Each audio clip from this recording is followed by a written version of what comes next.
Ako si Raul, pero mas kilala ako sa pangalang Taga. Caller ako sa umaga, mandarambong naman ako sa gabi.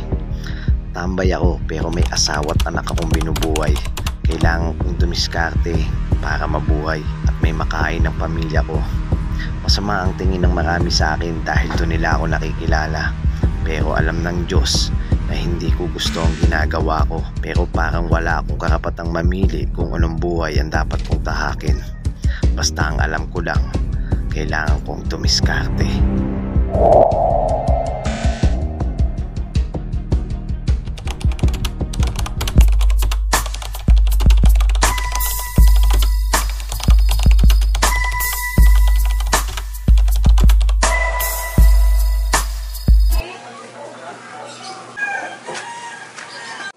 Oh, hindi na pala si Taga eh.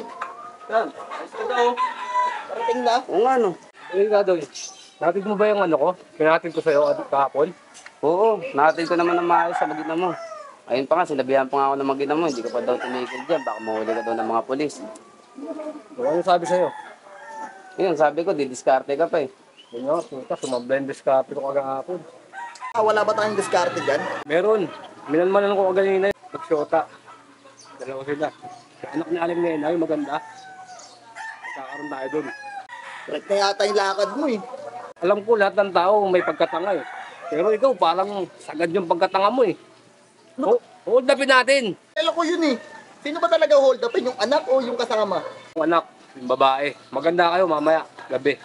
Kita-kita na lang tayo doon sa may eskinita. Ang oras naman yan, Taga. Titimbre ko na lang kay Budoy. Papatawag ko na lang kay Budoy. Sige, sige, mamaya na lang. Taga. Sama ako dyan. Sama ako.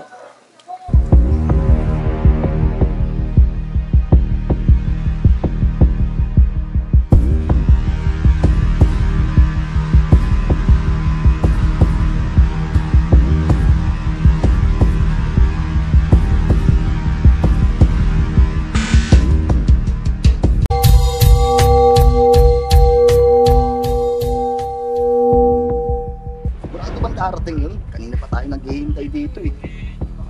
Wala naman eh. Parating na yun. Naiinip ka na naman eh. Kaya ayaw ko tayo sama sa mga ganitong lakad eh. Alam mo naman ako. Kaya hindi ka magsulo eh. Alam mo naman ako. Inibin talaga ako. Parating na yun. Maya-maya lang nandiyan si Budoy. Kaya naiinip natin pag tumanin. Tapos walang sasabit ah. Sigurado ko ah. Ayusin nyo lang.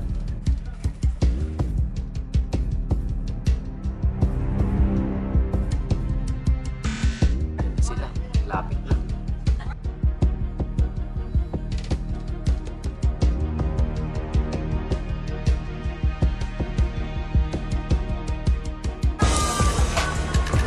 Diyan na sila, Raul Taga, sa kanto na. Tara, pwesto na kayo. Pera na to.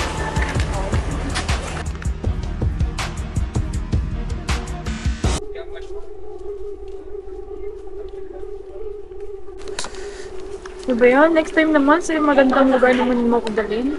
O sige, sa magandang lugar naman sa susunod, sa mga tayo kakain tayo ng maraming pagkain doon, aside na Ferris wheel, kahit lang ano.